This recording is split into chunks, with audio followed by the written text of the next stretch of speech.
With 34 million visitors a year, Paris is one of the world's most visited capitals. 43,800 men and women of the Paris Police Prefecture are dedicated to the daily challenge of ensuring the security of the tourists and Parisians who travel around the capital every day. We have hundreds and hundreds of cameras that provide us with a very clear picture. The November 2015 terrorist attacks have forever changed the National Police Force intervention methods. With terrorism, what counts as speed of response? The capital has a single location for the handling of emergency calls. We'll show you the prohibited zones, lesser-known sites where every day men and women work on the security of the City of Light.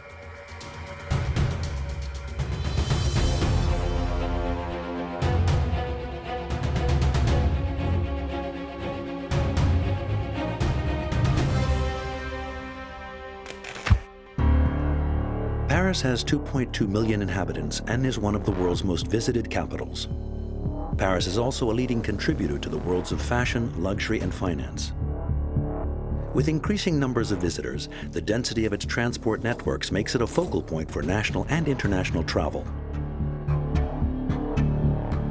The capital has relief and security forces that are operational 24 hours a day and 7 days a week, whatever the risk. It's a challenge to avert the threats that menace the world's largest capitals. Security issues, in the broadest sense of the term, day-to-day security, prevention, the fight against terrorist risks, the protection of our great institutions, the management of large events in public spaces.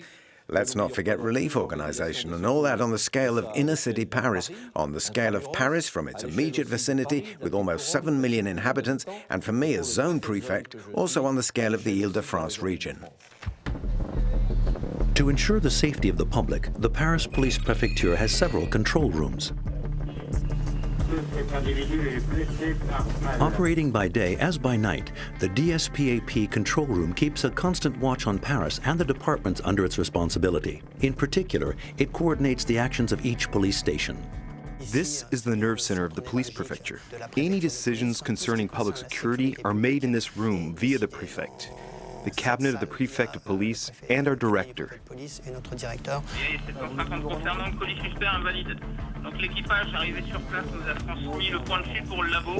Each operator has a number of tools on his desk, a radio of course, but also the surveillance video map that provides a real-time vision of the event and allows for a slightly more objective evaluation. The point of this room is to coordinate manpower and ensure that all specialized services, whether it's the research and intervention squad, the laboratory, or any other means needing to be engaged at the request of the director and the prefect of police, are implemented in this room. Paris and its vicinity are home to a number of institutions, embassies, historical monuments, and other sensitive sites. To carry out their surveillance, the police have access to a multitude of camera networks. Some authorized police officers may, in just one click, access images from the 50,000 cameras installed by the National Rail and the Paris Transports on the urban transport networks, bus, subway, and regional express, but also all those belonging to private companies who have signed agreements putting their cameras at the disposal of the state. 400 kilometers of fiber optics connect this sprawling network to provide for 55 police departments in the capital or its vicinity.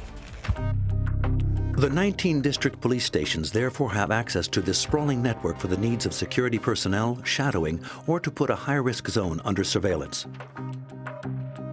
Each police station has a crime squad in direct contact with the command post, ready to intervene. It's on patrol that the police officers fight against all forms of petty and minor delinquency. Thanks to expert knowledge of the field, they track down street crime and any crime in progress in order to catch offenders. Hideouts, shadowing, and arrests are their daily lot. Each has a civil crime squad. According to the size of the district, there are 1, 2, 3, or 4 vehicles specialized in the search for crime in progress. They have an activity zone, which is their district, and within the district there are focus zones with certain delinquency information they need to act on, or drug dealing with an impact on underground economy or on public peace that needs to be dealt with. And it's the district police station commissioner who gives them their missions and objectives, and they work on those elements. We're in a sector where there's quite a bit going on. There are incoming calls and what we call the expert eye.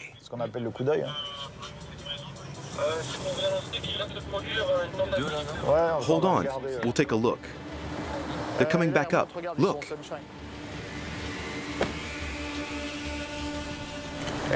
There's the sunshine. I think it's a crime in progress. There's two of them following each other 100 meters apart. It looks to me like the first one might have hidden something. I don't know. I think his mate's calling him. I wonder if he hasn't spotted me. I'm going to check them out.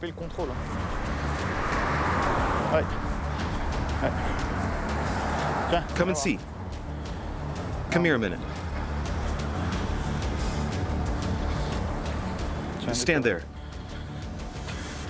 You've got nothing dangerous. No ID on you? No ID. That's strange. Whose is this? Where's it from? It's been ripped off. Lionel, we've got a positive. Where's that from? Yeah, that's it. I'm telling you.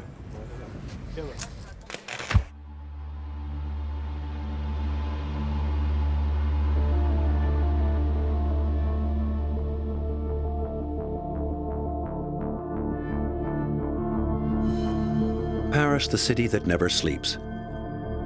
When night falls, a whole new population takes to the streets. It's a turbulent time when anything can happen. La Défense, Europe's largest economic hub, with over 3,000 companies and 180,000 people working there daily, is under close surveillance, like the risky districts where delinquency is commonplace.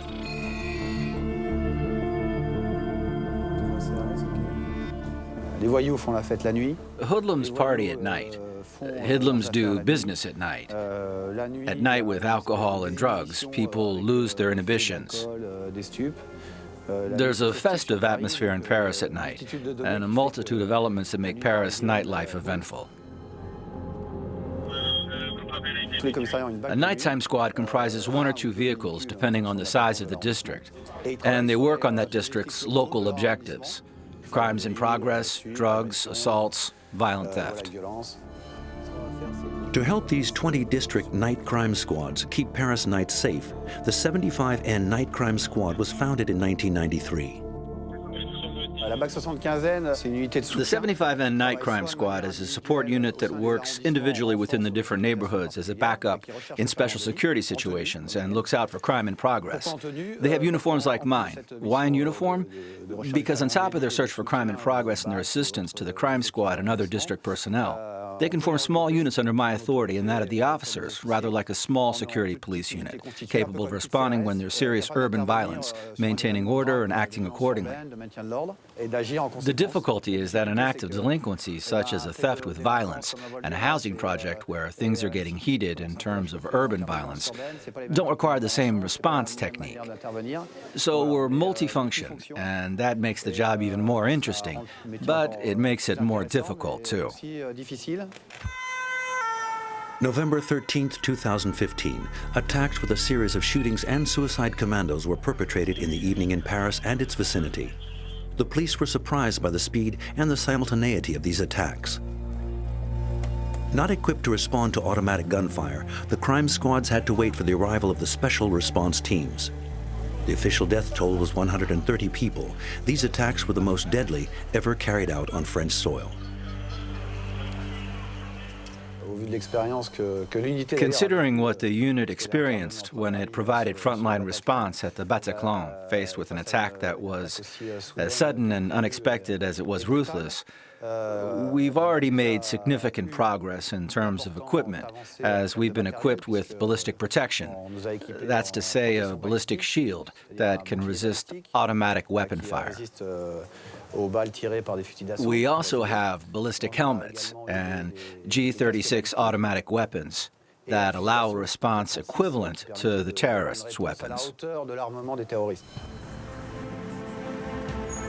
This unit, which is on patrol every night, is able to act rapidly to secure a site before the arrival of the anti-terrorist response units. As in the Opera District, where an assailant killed a passerby with a knife and wounded 4 others before being shot down by the police. Always on the move, this unit is on the front line during the different events that take place at night in Paris. We have conducted several drills with the fire brigade. The research and intervention squad has brought us its expertise and still trains us regularly. So with our equipment and training, we've made great progress so we can give an ever better adapted and more efficient response.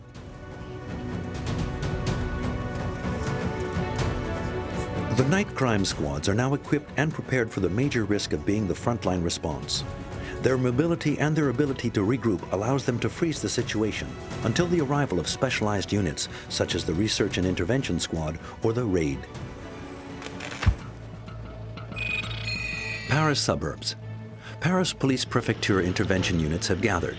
A joint exercise is being prepared. The Anti-Commando Squad, the Security and Intervention Squad, the Fire Brigade, and Rescue Services are on alert, under the command of the Research and Intervention Squad. A kamikaze has taken hostages in a bus. We have a hostage situation, and the extra added difficulty is what we call an NRBC dimension, meaning it's an attack involving chemical products. The security units intervene first to assist the victims and secure the surrounding areas. We know this is a possible risk. We've seen it before with the sarin attacks in Japan, for example. So we're preparing for this type of attack.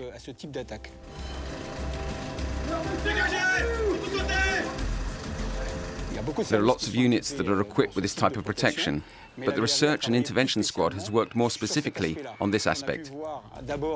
First, it was the security unit that intervened, and once the risk was detected, we handed over to the specialized units, and those units come in as reinforcement. So I'd say the Research and Intervention Squad becomes the cornerstone of an intervention when the chief of the squad, or their deputy, directs the intervention him or herself. I'd say the main aim of our missions is to save the hostages, recover the victims, and of course, neutralize the terrorists.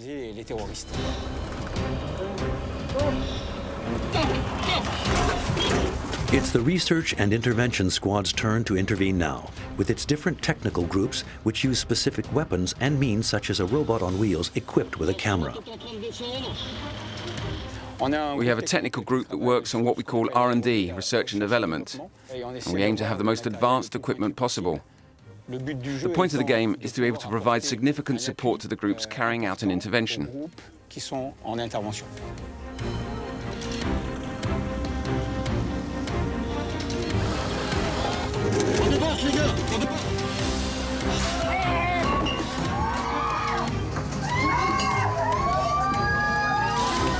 The Research and Intervention Squad, in its anti-commando configuration, is the Paris Counter-Terrorism Unit. As such, its personnel undergoes regular training in situation-specific interventions, calling on a particularly high level of skills both from an operation and technical point of view with the use of drones and special weapons.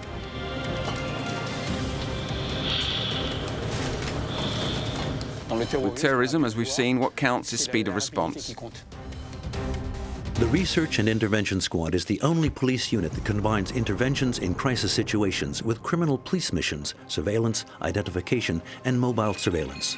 Located on the Ile de la Cité in the heart of Paris, at the mythical 36 Quai des Orfèvres, the Research and Intervention Squad, which is better known as the Anti-Gang Brigade, is one of the Paris Judicial Police Division's main brigades. A frontrunner, over the course of the affairs it has dealt with, it has forged itself a reputation for skills and expertise that inspired the creation of the RAID's Elite Intervention Squad in 1985. Still today, it continues to combine the fight against organized crime and interventions in crisis situations. The origins of this squad date from 1964, and it was founded on the initiative of one of our predecessors, François Lemoyle, who decided to upturn the way we look at crime, particularly robbery.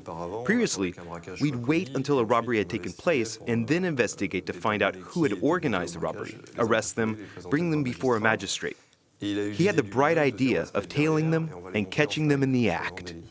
Since its creation, the Research and Intervention Squad has played a distinguished role in the fight against organized crime, in hostage release, and in interventions during terrorist attacks. The squad has dealt with a good number of well-known cases, including the release of the banker Mallet, the kidnapping of Baron Impin, the neutralization of Mesrine. It's a squad whose roots are in criminal affairs, so part of our work today, half of it even, is mobile and fixed surveillance in order to catch criminals in the act.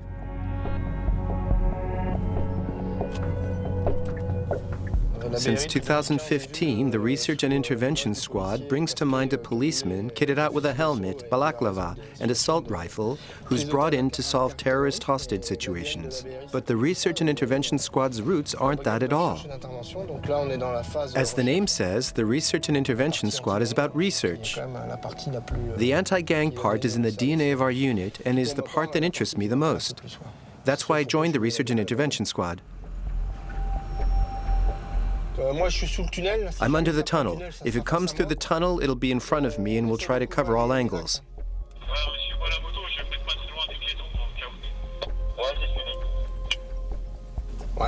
For the moment, we're waiting. Things could be triggered in 30 seconds, and we could also still be here when the mall closes. We don't have separate intelligence, mobile, or fixed surveillance teams, or interventions teams.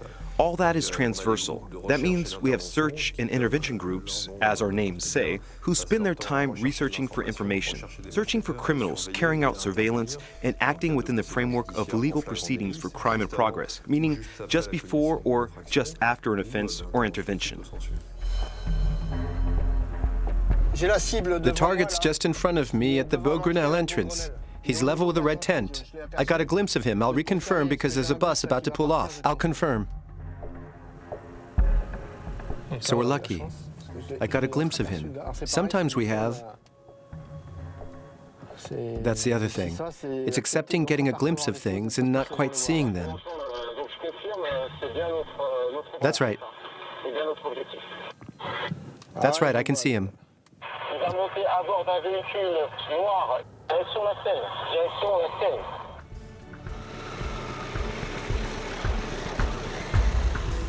Affirmative. I have the target just in front of me.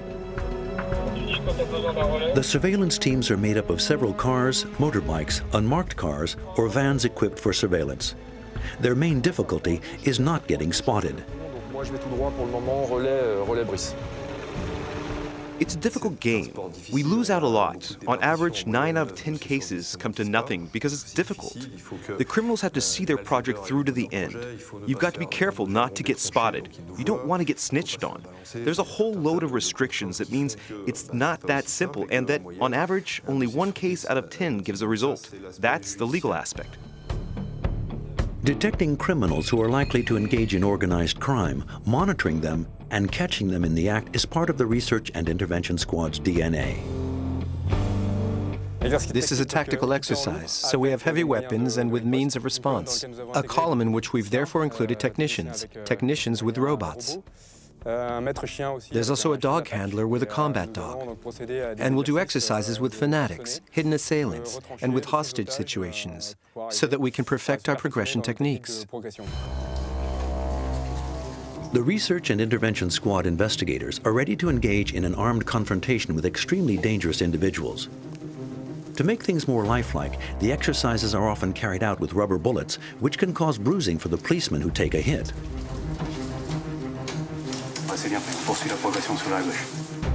The use of a robot on wheels equipped with a camera as a scout is efficient for the intervention forces when they're in a confined space. The high-resolution camera transmits live images to the intervention team. This saves a lot of time, thus increasing the safety of the police officers by allowing them to identify any hazards before moving into a risky zone, such as a staircase or the entry to a new room.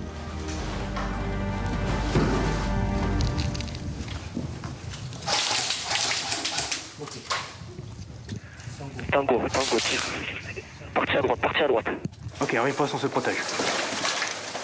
On va envoyer le chien et pénétrer à l'issue. On envoie le chien en pénétrer à l'issue. Once the aggressor is spotted, the combat dog is directed by a laser beam that shows him in which room the assailant is hiding. Comprising 100 men, the Research and Intervention Squad also counts on 350 specialized police reinforcements in its anti-commando configuration. Individual neutralized and under control.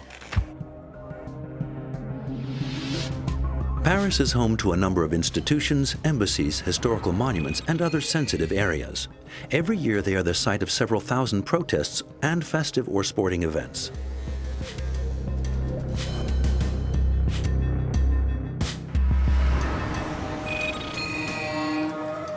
We head to the second basement of the police prefecture. We shall show you one of the Public Order and Traffic Division's ultra-secure sites. It is from this control room that the capital's exceptional events are monitored. A multitude of screens linked to the prefecture's cameras, but also to Paris transports or national rails, allow for the coordination of different units patrolling the streets.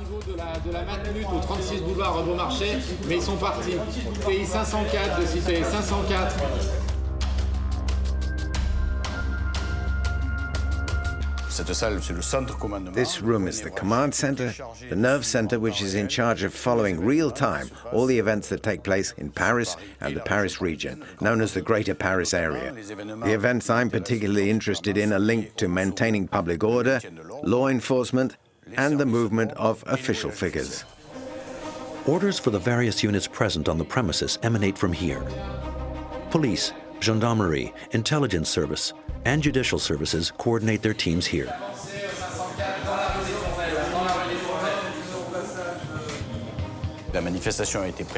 We prepared the event in advance. The same person who did the preparation at HQ will manage it on the ground. He's in charge of all the police commissioners and all the units available. From a simple rally of a dozen people to mass protests, the POTD has to manage 2,500 gatherings per year. The forces operating on the ground have to be ready to intervene at any time. This is the map which provides us real time with the position of our forces, the position of the demonstrators, and developments. The cameras also follow the events real time. We also have mobile cameras. So we have centralized means to get a better grasp of the situation, the evolution of the demonstration, and to act accordingly. That's it, they're going in and they're backing off. It launches projectiles in their backs. Yes.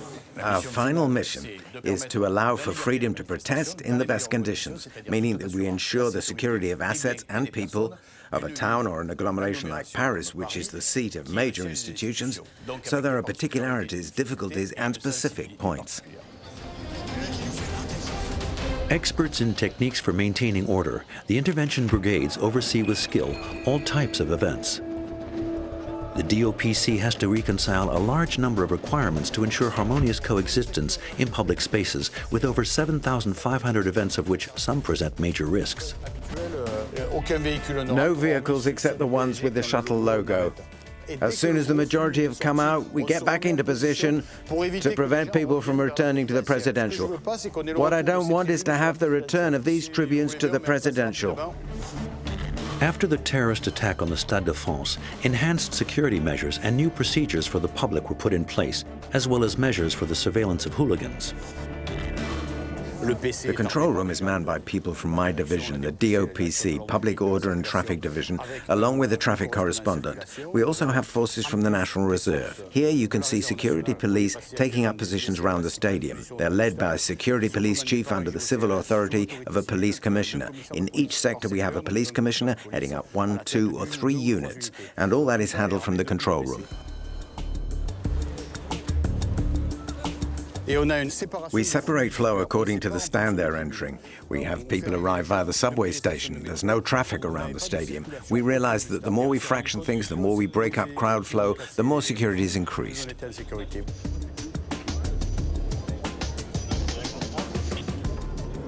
The area just behind you is the VIP arrival zone and the place where the players' buses come in, so it's a very sensitive zone and even more highly controlled. Only vehicles that have been controlled come into that esplanade. The security measures in place are exceptional, both for the safety of the spectators, but also for that of the players.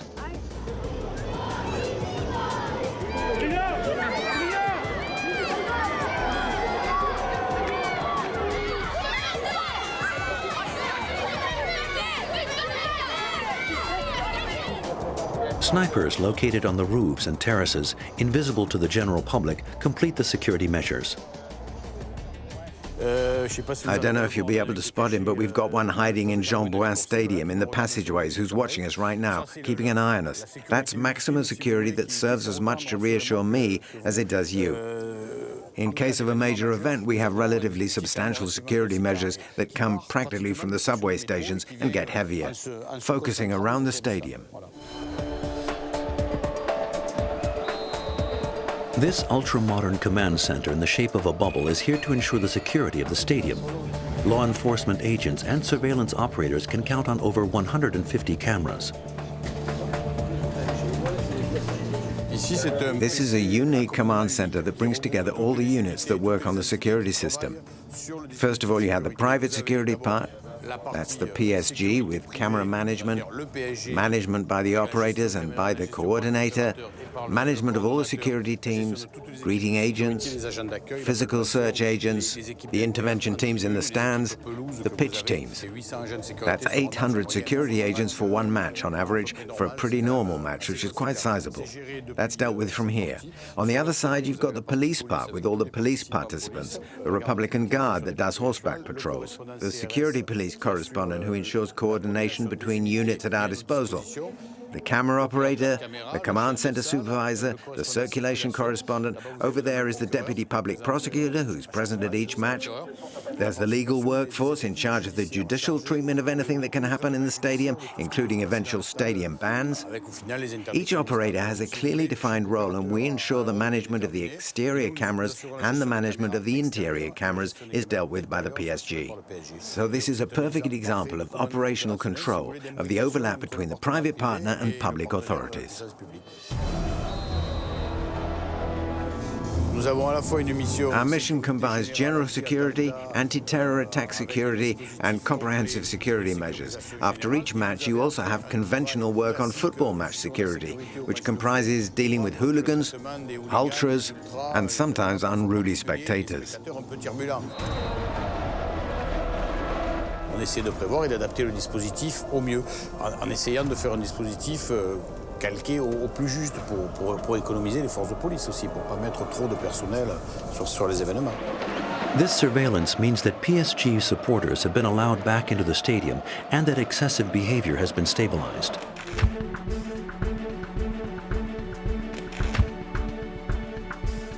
Paris is the world's leading tourist port with over 8 million passengers a year. Quai Saint-Bernard, headquarters of the River Police, France's unique floating police station.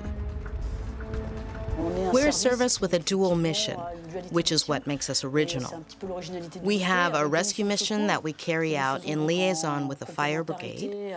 That's everything that touches on relief and rescue of victims by boat, which is our major activity and requires presence 24 hours a day, police trained in first aid equipment, and regular training and drills.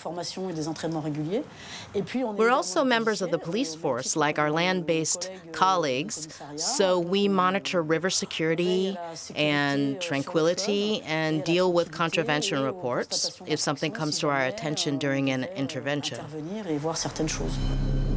Over 1,000 floating vessels have been identified on the river, without counting leisure barges and goods transport barges.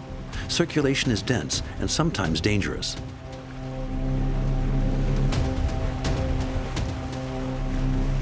The main danger is when there's a lot of water traffic. There are lots of boats whose paths cross and which could potentially collide with each other or the bridge structures. The second danger is engine damage to vessels. Sometimes they approach the bridges very quickly and aren't able to pass or manage the passage, and they touch the bridge structure. Over the years, these Sentinels have acquired intimate knowledge of the river and its inhabitants. In the capital, over 400 barges have to be monitored. This branch isn't open to navigation. There are lots of houseboats that attract burglars, as do any homes. So we constantly monitor those houseboats, and in particular on this branch. As As with every night, the River Police Response Team is on patrol. Traffic on the river is light. Their patrol includes controlling the quays. A call informs them. Pont de Bercy, a man has fallen into the water. The man has managed to make it over to the riverbank, stuck against the quayside wall, soaked to the skin. He is exhausted.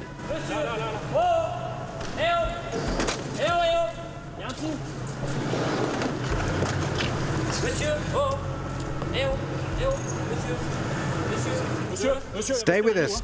Stay with us. Can you push him? 1, 2, 3. Push. Sit down there. Upon their arrival, the members of the fire brigade take things in hand. Hello? We lost him. So what's happened? Did you take something else or not? Can you drag him? The man, still in a state of shock, is transported on their vessel to the River Police headquarters. The fire brigade provides him with medical assistance and accompanies him to the nearest hospital. Every year, the River Police divers save over 100 people from drowning. Over the same period, they also retrieve around 40 bodies from the river, for the most part suicides. To carry out their mission, regular training sessions are necessary. Visibility in the Seine is only a few centimeters in certain places. We can intervene at the request of the police services in the event of a search for objects related to crimes or weapons having served to commit a crime. The investigation department asks us to carry out an underwater exploration and defines the search zone. We then set up various means of carrying out a search, which can sometimes last several days. To find a small knife that's been used for a homicide or a safe that's been thrown in the water by thieves. We're at the disposal of the investigation department for all their requests, insofar as they are technically feasible for us. Well, this bus just went off. July 29, 2010. At the foot of the Eiffel Tower, a bus parked on a car park runs down the sloped quay before diving into the Seine. Caught up in the current, it crashes into the front of a boat carrying around 50 passengers. Within a few minutes, the bus sinks. It's a rare and spectacular accident. Nobody was hurt. The River Police is one of the key players in river safety, along with the Paris Fire Brigade's Nautical Task Force. The capital and its inhabitants would be very vulnerable if they weren't constantly protected by relief and security measures implemented to prevent and deal with natural risks, major crises, and day-to-day emergencies.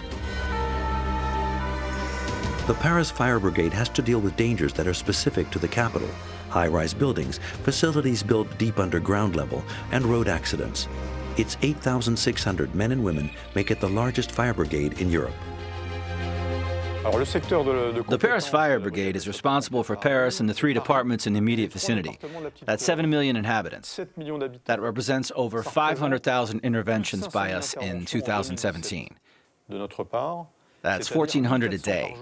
Out of the 500,000 interventions, approximately 400,000 are to do with assistance to people, and 14,000 are for outbreaks of fire. Faced with the steady increase in relief operations in the Greater Paris region, an emergency call platform has been set up, which is unique in France. Every year, the number of calls increases by 15%, but not all of them are for emergencies. The firefighters are on their way. They're coming. What do they tell you? Is there still smoke where you are? We're in the forest. Let's go. Here we're at the headquarters of the Paris Fire Brigade, and more specifically in the Operations Center. Calls on 17, 18, and 112 are grouped together and received at the emergency call platform, with a first phase aimed at characterizing the call and assigning it a degree of urgency, and a second phase that allows for the exact identification of the nature of the plight and the nature of the situation reported by the caller. Pooling the fire brigade and police services in one physical location is one of the platform's strengths. When the calls have been characterized and filtered in order to be put through to the right service, they're received a second time in the call treatment room. In this room, the room where we are now, there are both firemen and police officers whose job it is to precisely characterize the situation described by the caller in order to provide the most coherent and suitable response to the situation. The proximity of the police officers and the firefighters who handled the emergency calls, generally through a different channel, but who describe the situation, which helps us provide each other with more information. Each operator has access to the police prefecture surveillance camera network, which allows them to verify the extent of the situation and organize relief accordingly. We're all very qualified with in-depth in the field experience. Without that experience, you can't work at the operations center. Someone who has just joined the Paris Fire Brigade can't start by coming here to the operating center to take calls. What's the address, madam? Which floor is the smoke coming from? You know who lives there? Okay, stay at home. Firefighters will come to pick you up. We have to send relief in as quickly as possible, of course. Within the 2 minutes, we know the address, exactly what's happening, and we'll send out the vehicles adapted to the incident. Our role is very important. Before the firefighters arrive with their trucks, we're often there to deal with first aid without anyone being on site. That's the difficulty. When there's a fire, our callers often tend to want to jump out of the window because they're afraid of dying, or exit via the stairwell. That's exactly the mistake people shouldn't make, because most of the deaths we come across during fire interventions are because people left their homes, came out into the stairwell, and inhaled a lot of smoke. That's the difficulty. It's really taking into account the intervention itself, sending in relief rapidly, but also making sure people are as safe as possible, whether there's a fire or a road accident. We also carry out heart massages by telephone. You have to understand that for 1 minute, if the heart isn't beating, if there's no heart message in case of cardiac arrest, you have 10% less chance of surviving. Okay, she's still breathing? Is the girl convulsing? Okay, does she open her eyes? Hold the line, I'll talk to the doctor. Stay on line, please, don't hang up. Oui, docteur, c'est le 18 au téléphone. Voilà, c'est une petite fille de 3 ans qui a fait des convulsions. Elle a eu de la fièvre ce matin qui était non mesurée. The Paris Fire Brigade has the specific characteristic of having its own medical coordination service. This is unique in France. We're the only fire brigade to have its own medical coordination service. The presence of these doctors allows us to help the operators, help the callers, to carry out first aid in the most serious situations. We're the behind-the-scenes firefighters. We're here to increase people's chances of survival. We deal with heart massages over the telephone, and it's thanks to that, thanks to us, thanks to the people who carry out the heart massage with our help, that we manage to save people during our interventions. Paris, 5 a.m. On one of the capital's major thoroughfares, a Haussmannian building is in flames. Over 200 firefighters have been dispatched from all the fire stations. Their priority is dealing with the evacuation of the residents before dealing with the fire. Thanks to their rapid response, only 7 people have minor injuries. 2 days later, the Paris Forensic Central Laboratory fire specialists set to work. Dispatched by the judicial police officer in charge of the inquiry, they have to determine whether the fire was an accident or arson. The investigators' main objective is to hear from the firefighters present at the incident, try to find out where the fire started, and ascertain whether flammable products were used to start it. In the event of a fire, we have a duty team called the General Duty Team, which can be called in either by the police or the fire brigade, depending on the circumstances, to participate in the investigation of the fire, and in particular, to determine the causes of the fire and find out whether it's accident or arson. If it's arson, we help the police forces in respect of the first direction in which to take their inquiry. The Paris Police Prefecture Central Laboratory is unique in France. Chemists, engineers, and computer scientists work on the capital's criminal investigations. Samples collected arrive at the Fire Expertise Laboratory. The hunt for flammable products begins. They could provide the proof of what might have been a fatal act. In the ashes, even after the fire, and the fire brigade's intervention, we still managed to find minute quantities of products that can make a case for arson. Founded in 1878 in Paris, the laboratory brings together 200 experts in 3 areas of intervention: fire, explosives, and chemicals. Chemical risks come in many forms, and we're organized to be able to respond to them in the broadest possible way. We have a two-step intervention technique.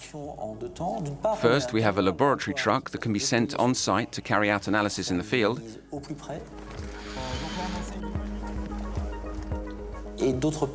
Then we can bring those samples back to the lab to carry out more precise analysis of other types of chemicals or improve recognition when things are below our on-site detection threshold. 24 hours a day, the central laboratory provides the Paris police force with special intervention teams. There's a section of the laboratory that intervenes particularly when premises are searched. If we want to identify a clandestine laboratory or synthesis of specific explosives. In the explosive laboratory, the aim is to carry out a search on the remnants of the explosive device or in the vicinity of the site where the explosion took place, for traces of explosives that can still be detected, in order to identify the chemical nature of the product used. When a suspicious package is found, a team from the central laboratory is sent on site. The bomb disposal team has to be able to intervene within 15 minutes on the site of the operation, regardless of traffic conditions. The on-site teams have secured the site. A suspicious gas canister has been found on a pavement. That's the way things work in Paris. So whatever happens, the bomb disposal team has to intervene to remove any doubt as regards the canister and then have it removed. Faced with a terrorist threat, the bomb disposal team is called in more and more often to deal with defusing or destroying any device likely to explode. Paris, as both region and capital, faces strong bomb disposal challenges. We carry out around 2,500 interventions per year on packages, vehicles, and suspicious objects. 2,500 interventions a year, that's around 7 a day.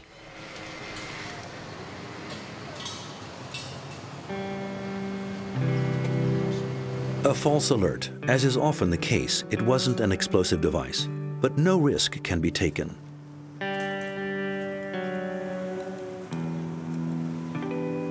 The extremely high level of threat we've been under since 2015 has led to two major developments. We've improved our methods in order to deal with increased risk, and our protection and disposal methods for suspicious devices, or even more than just suspicious, devices that are proven to be explosive.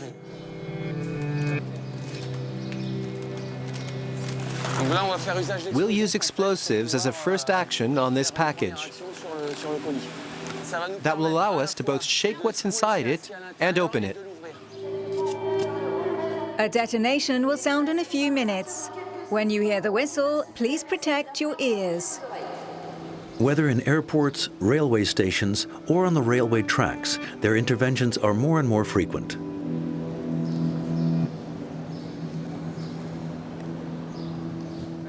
Your attention, please. The D-miners are now working. A detonation will sound. Please protect your ears. Les comptes à 3, 2, 1.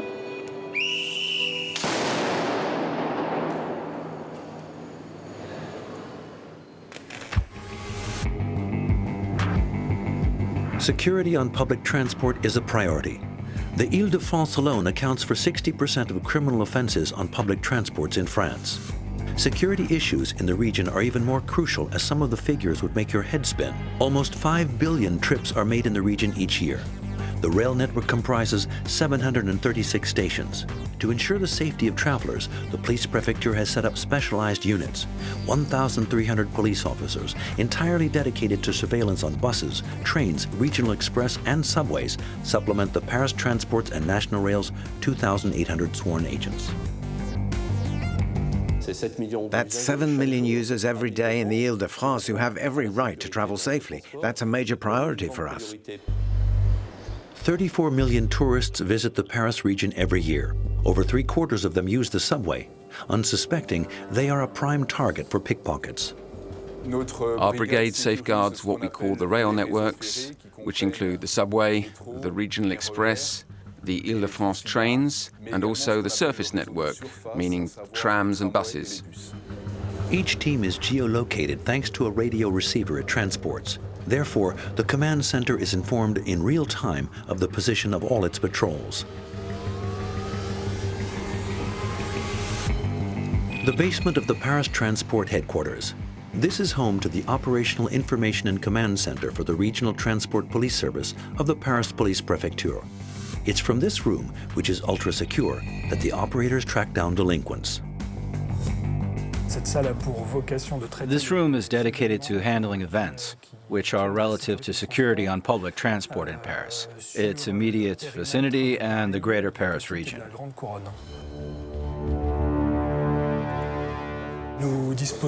In this room, we have several different technologies, mainly video, which combine both flux provided by the police prefecture to ensure security within the capital, but also flux provided by our partners' cameras.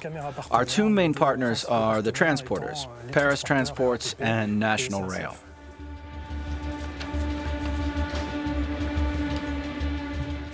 Our operations activity processing room teams follow each patrol's activities and are therefore aware of the areas they are supposed to cover.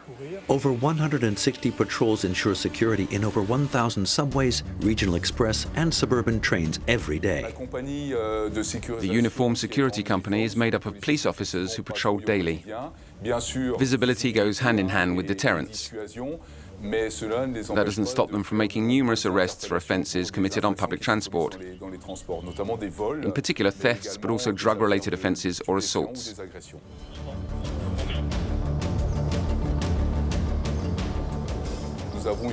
We have a brigade of plainclothes police officers called the Blast, Transport Security Breach Brigade. They're in charge of dealing with pickpocketing, violent theft, and also any sexual assaults committed on the network.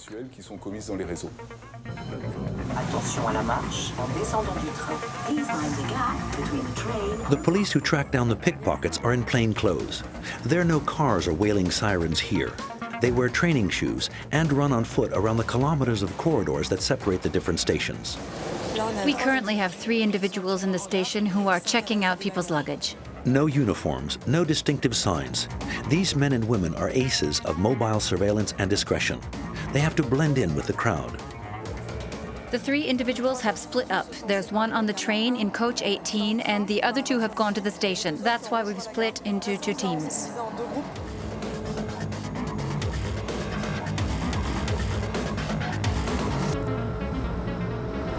The first team has just made an arrest. I'm going to join them. The other part of the group has just caught the 2 young thieves in the act. For the 3rd individual who got on the train, it's only a matter of time. He has been identified. Do you have 5 minutes to take? Okay, that's fine. Yeah. Because we need your declaration on paper. Okay. The 2 individuals spotted the victim with a telephone in his pocket. They followed him along the corridors. They moved in close, trying to hide what they were doing. While the one hid what his accomplice was doing, the other took the phone from the victim's pocket and turned to run away. We were just behind them. We apprehended them and spoke to the victim, who confirmed that it was effectively his phone. I knew that the police patrolled in the subway, but I didn't know that they were by me at that moment. I'm really happy. Last year, 2,130 criminals were arrested on Paris public transport, either caught red-handed by the Transport Brigade police, or after having committed a theft or aggression and having been identified and located thanks to the video protection system that spans the subway and regional express trains. The Video Patrol Unit's mission is primarily to detect high-risk profiles who are likely to commit thefts. This unit has dedicated personnel at its disposal in a vehicle above ground. They are guided directly by the video operators who ensure tracking of suspect individuals until they are apprehended. To do that, they need extensive experience of the terrain, knowledge of the transporter's routes, and also great dexterity in the manipulation of the computer tools available to us, so that we can follow an event from start to finish. Public transport, whether underground or on the surface, is a priority in Parisian daily life. Every day, over 4 million motorized journeys are made between Paris and its suburbs, and more than 3 million in the capital. 1.2 million vehicles travel on the 35-kilometer-long ring road every day. Under the cobblestones of the Ile de la Cité, the police prefecture has a unit dedicated to improving traffic flow.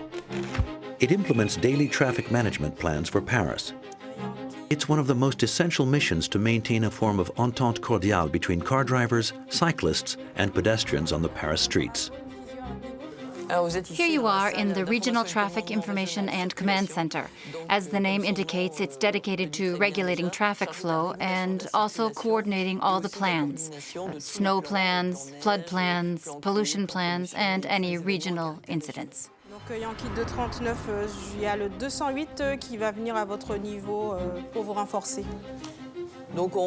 We are responsible for Paris and the immediate vicinity, as well as the key arteries of the greater Paris region. That's quite a large area of 1,700 kilometers that we have to take care of with respect to traffic, and that we monitor using our network of area video protection plan cameras. On that basis, we give our instructions to our teams on site. Whenever a problem is detected, a team is dispatched to restore traffic flow. In the event of a major incident, traffic is diverted to leave the roads open for rescue services and the police force. We have hundreds and hundreds of cameras that provide us with this very clear picture.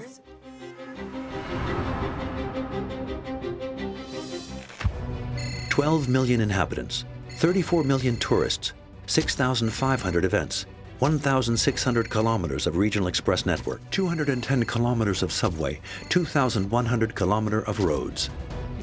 We have to reassure our fellow citizens, reassure the visitors who come to Paris, yet Paris must not become a bunker, which means that we need a balanced approach, an approach where it's essential to remain vigilant without lapsing into hysteria. So that Paris may continue being Paris, and so that each and everyone may safely take advantage of freedom of movement, these men and women constantly keep watch to avert the increasing number and variety of threats facing the world's great capitals.